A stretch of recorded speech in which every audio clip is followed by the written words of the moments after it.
Hello and welcome to another edition of For the Record. I'm Sean Murphy. Today, my guest is Caswell Cook, and he is here to discuss the recovery effort of Misquamicut Beach, hit very hard by Hurricane Sandy. We'll meet him and we'll talk about Misquamicut when we come back, so stay with us.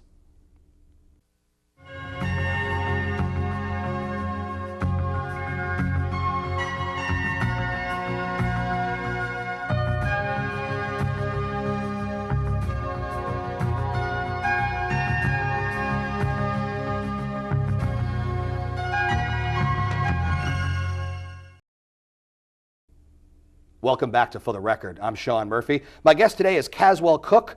Caswell, you have so many titles and so many hats that you wear.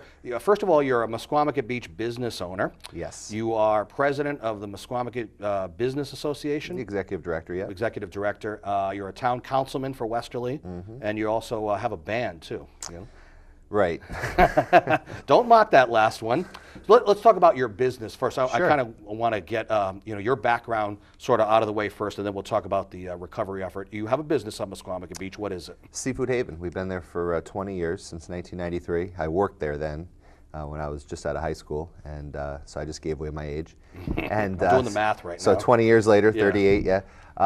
So it's a seafood place. People maybe call it like a clam shack, whatever, the traditional New England. So there's picnic tables, and we serve, fritters and chowder and steamers and lobsters. So we're open seasonally. Probably be open, somewhere after Easter, and we stay open till Columbus Day. Now, where your business is at on Misquamicut Beach, that end didn't get as much damage as the other end, correct? Not as much. We got 3 feet of water in the building, kind of ruined a lot of equipment. We got, our sign blown away, picnic tables sucked into the ocean, but nothing compared to the other end, no. Okay, and as executive director of the Misquamicut Business Association, Westerly is an interesting situation because you have your downtown business association, and then you also have the Misquamicut area, which has its own organization for those businesses there too, correct? And Watch Hill as well. Watch Hill. Yeah.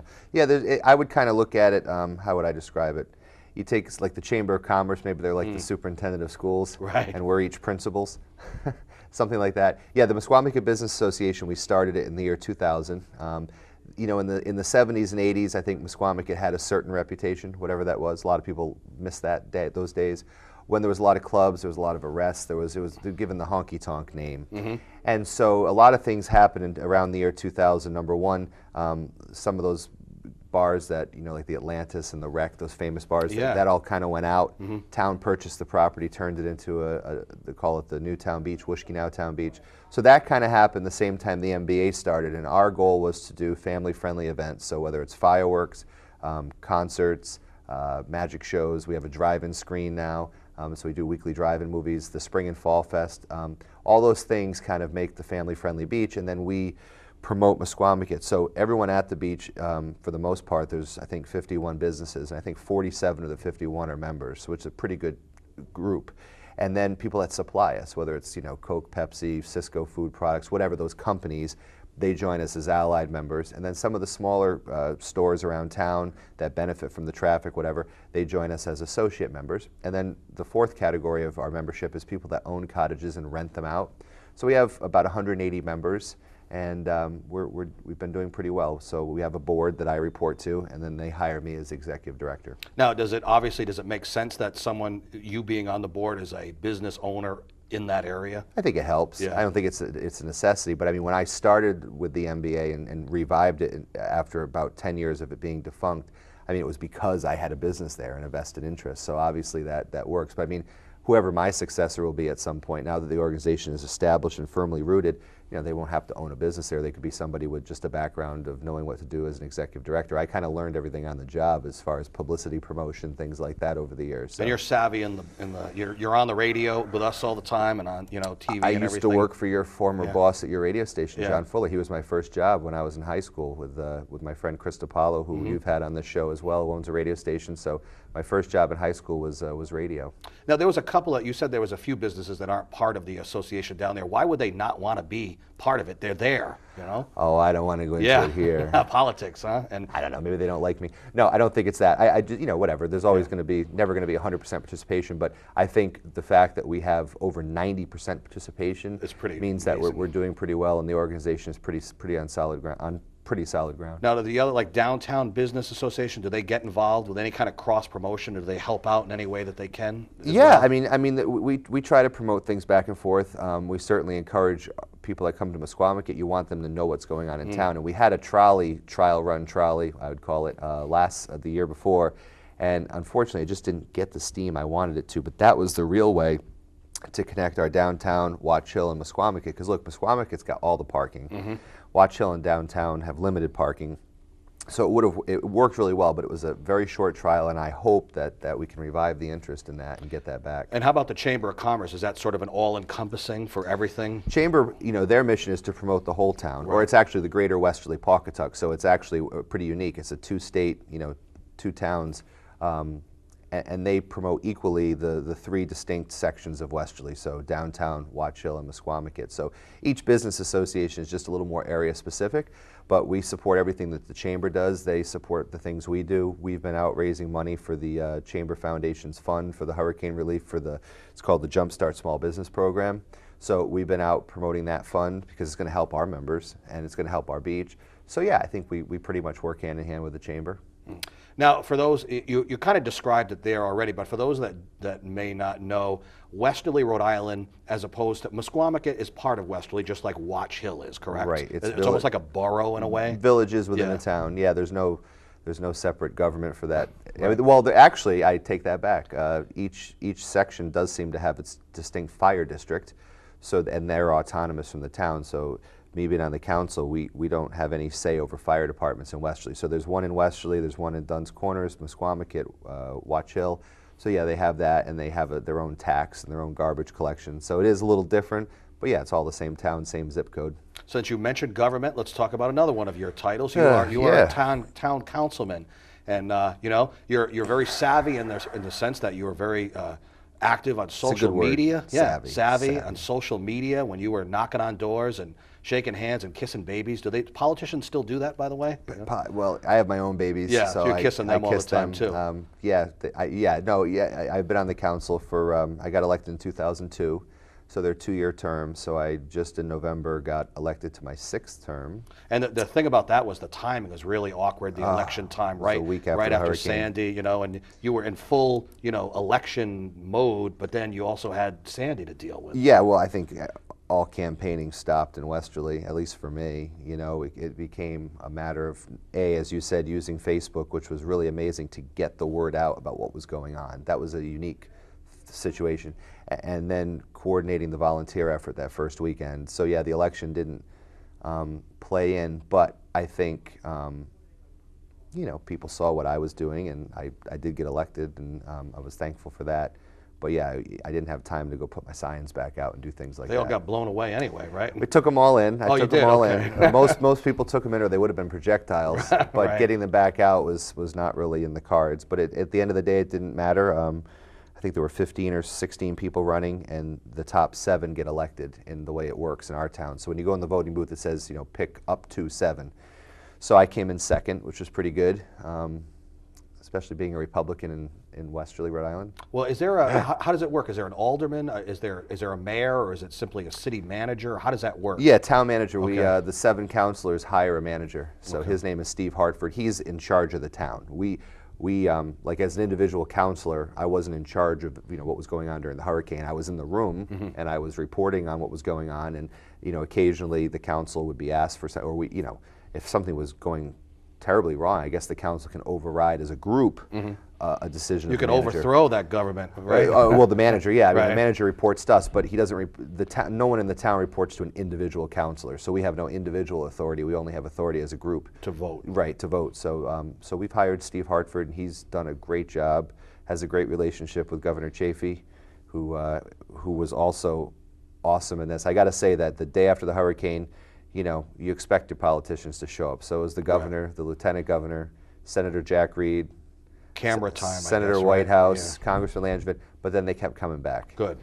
And right. In fact, Jack Reed, our senator, was here about, a couple weeks ago, and he just showed up one day and helped for 2 hours. That's great. Like literally with his jeans, and just started pulling stuff out. And it wasn't just a photo op for him. No, right. He just came down like kind of unannounced and just helped. That's a great They story. did take pictures, but I want to break news on the show right here. Do you have aspirations to be town manager at some point? I do not. Okay. Ooh, okay. Well, you know, every politicians deny. Because that's deny, no, but deny. that's not elected. Okay. I do have aspirations to run for higher office. Okay. Whether it's state representative or, you know, definitely would like to someday run for Congress or Nice. governor. You know. Okay. But that's you know, when the kids get older. You heard it here first. And I get older. Yeah. And, you know. Ornery. Do you have to get a certain ornery factor to you? I hope not. No. I hope not. Now, we talked about this off the air before we came on. What I'd like you to do is sort of, for those people unfortunate enough in Rhode Island and other parts of Rhode Island and Connecticut who have not visited Misquamicut Beach, paint a picture for them, if you will, what it was like before Sandy and what you hope it to be after the recovery effort is over. I think Westerly is this unique place that people visit in the summer. Well, year-round too, but our population is about 23,000. Is it very touristy? In the summer, it goes up to over 40,000. And the other thing that's unique about Westerly is that along Misquamicut, which is a big strip called Atlantic Avenue, and then in Watch Hill, which is a little more glamorous, and Weekapaug, which is a little more private, most of those homes are summer residents. So for Westerly, it's great. You know, from a politician's point of view, we haven't raised taxes in 4 years because they pay a lot of taxes and they don't use any schools or services. Right. So that's the kind of community that is along the shore. So the good news, before I explain what happened, is that most of the homes along Atlantic Avenue are second homes. So there wasn't the case like in New Jersey where there's, you know, like refugee camps and people are homeless, that we didn't really have that problem. But that being said, you know, Misquamicut's this kind of vibrant place where everything from, you know, kids going to the amusement parks. We have, you know, all kinds of water slides and bumper cars and mini golf and all that. Our big state beach, which is in the middle of the whole strip that can park 2,700 cars, so you can kind of picture that if you've never been there. And there's a big kind of Baywatch pavilion. And then these unique places that are just so key to Westerly, key to Misquamicut, the Andrea Hotel and its third generation of ownership, which you can go and, you know, the DJs on the patio, which for 15 years was me. Another job title. I can't fit all these on your right, card. yeah. I do weddings. Yeah. But the Andrea, Patty's Beach, the Windjammer, which has been there, you know, for 100 years. So it's so you've got it's very eclectic. If you're a kid, if you're if you're on a motorcycle, if you can fit in Misquamicut. That's the great thing about it. And the nightlife is great. And as I said, the business association, if you come to Misquamicut in the summer, Monday night you can see fireworks.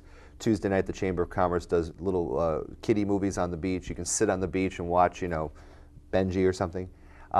Wednesday we do Blues on the Beach, which has become hugely successful. The town puts on, and we bring in all sorts of Room Full of Blues, people like that. Monday nights we do this thing called Monday Night Jams, and we've brought in everybody from, I don't know, John Ford Coley, England Dan and John Ford Coley.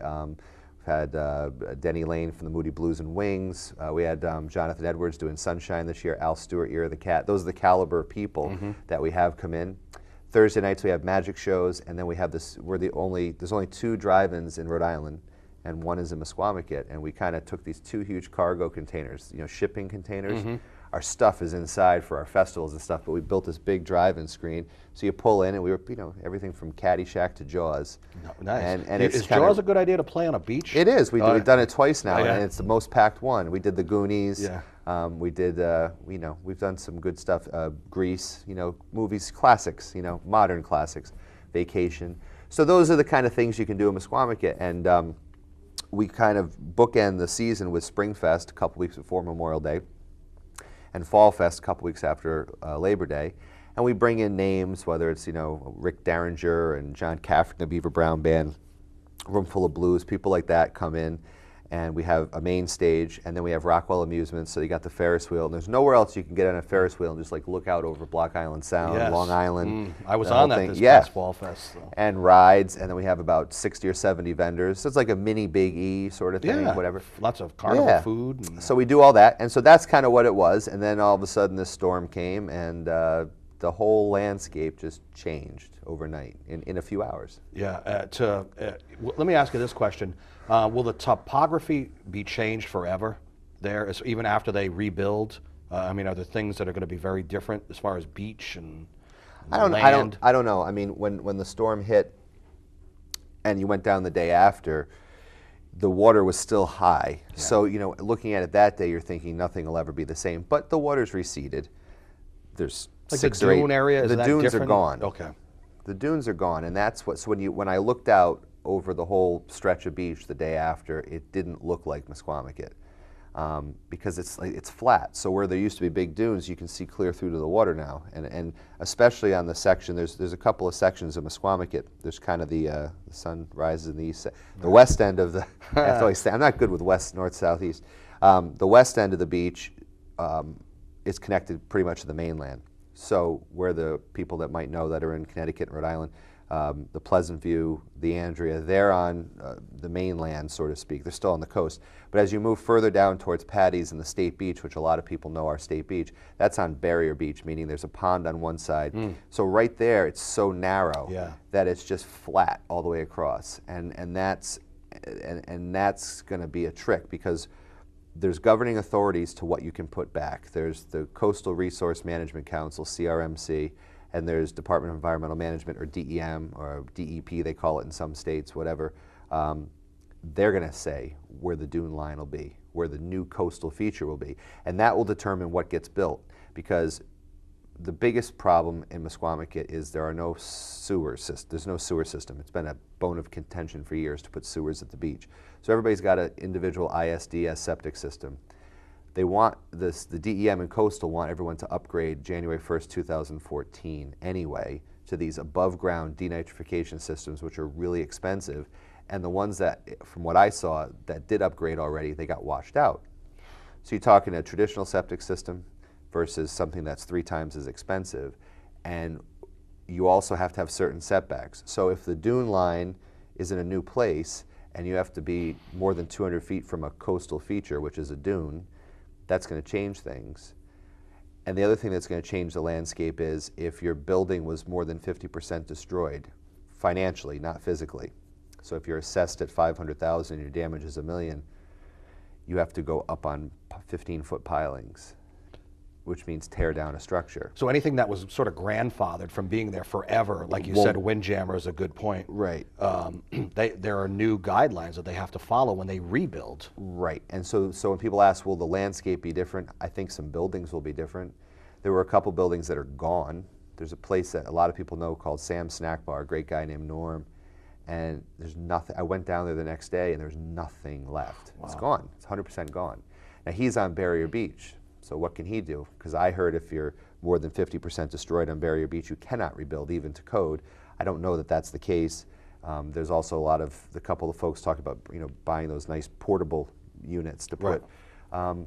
So that's and if you look at Patty's, which is another famous place. The Cabana got the most damage. Yeah, there, right? and you just, you know, the whole roof collapsed, and so it was terrible on the day after. Now you can start to see some daylight, and people are starting to figure out what they can build.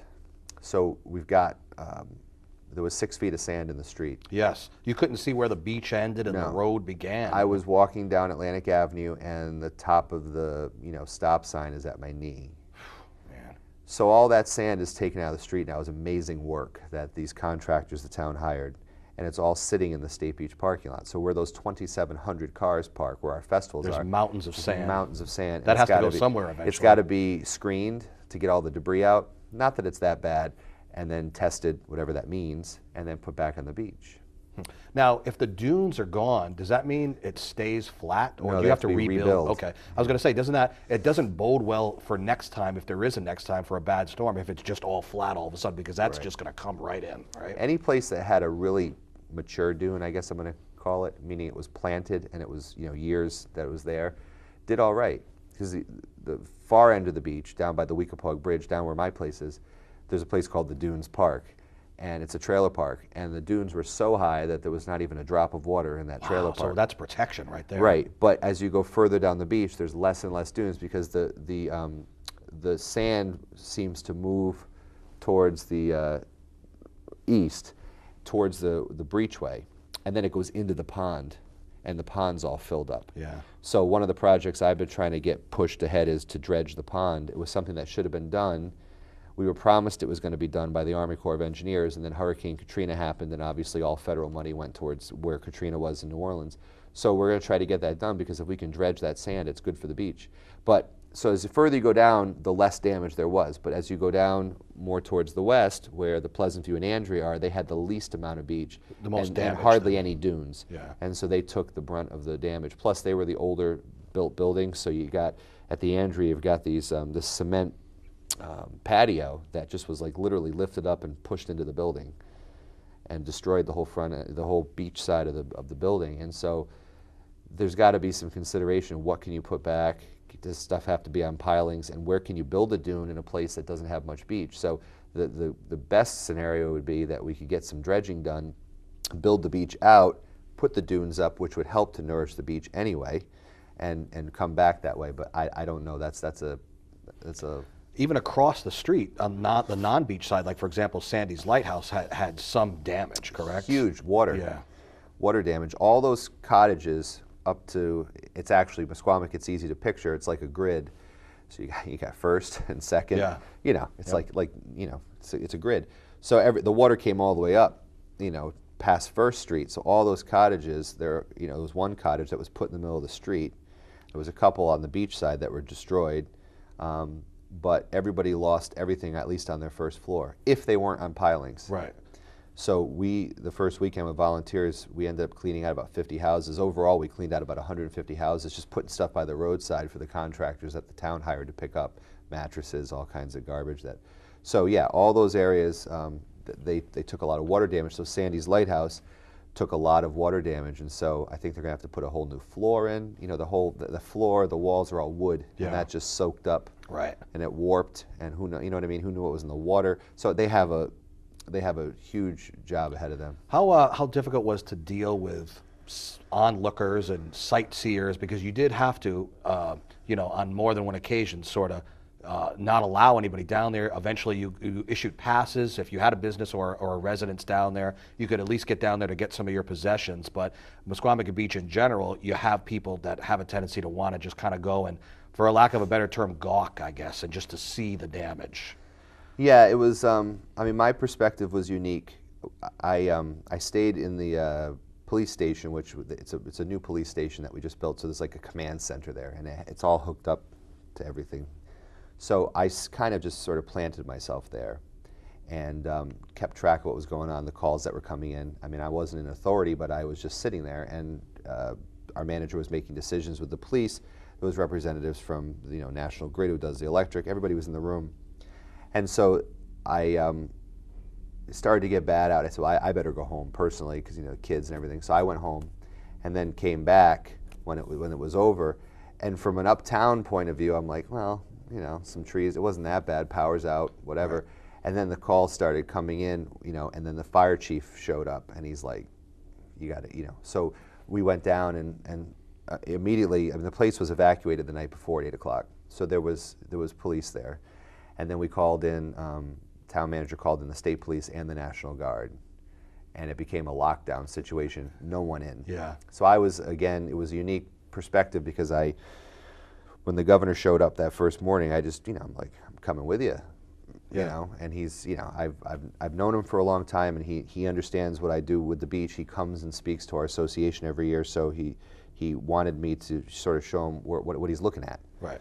So we went down, and I just remember standing on the street, Atlantic Avenue, and just, I mean, I think I cried for about 5 minutes, just because it was that surreal to you, Like, and I could picture for a minute what the 38 hurricane must have been like, and this was only a superstorm. Yeah.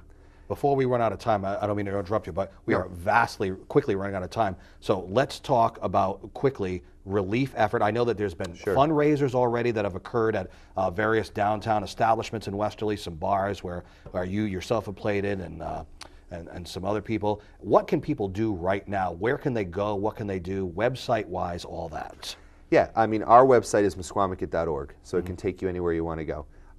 The fund that we set up, a fund for the Misquamicut Business Association, Misquamicut Relief Fund, which repaired, and we actually reached our goal. It was like $7,000 to just repair. Our drive-in screen was knocked over, all our equipment was busted. We have no insurance. We got the money, we fixed all that.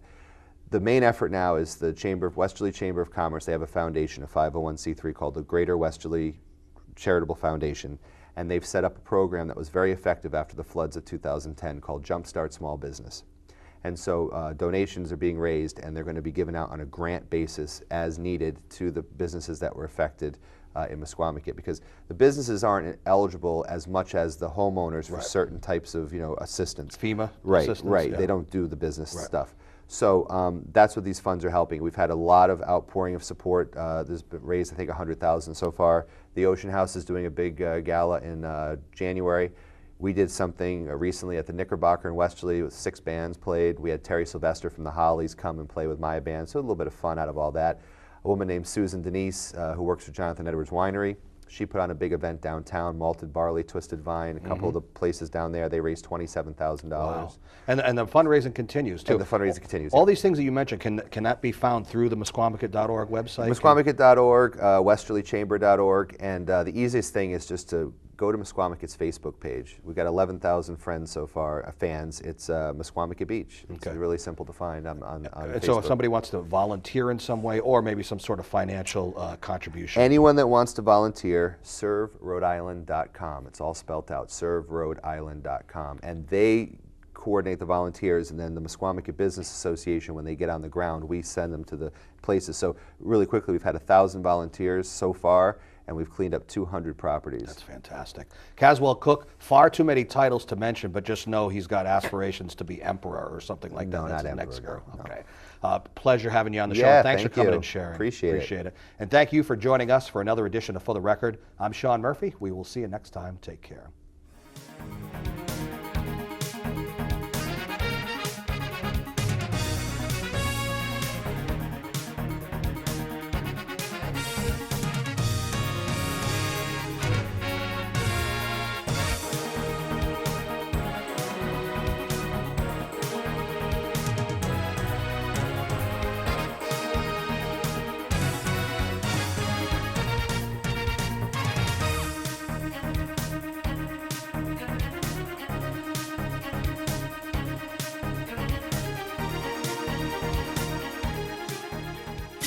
Taste what the sun makes. Touch what the wind shapes. Hear the songs. Feel the beat. Breathe it all in. Splash. Dance. Branch. Open your door. It's your nature. Explore. Find out more. Visit natureexplore at arborday.org.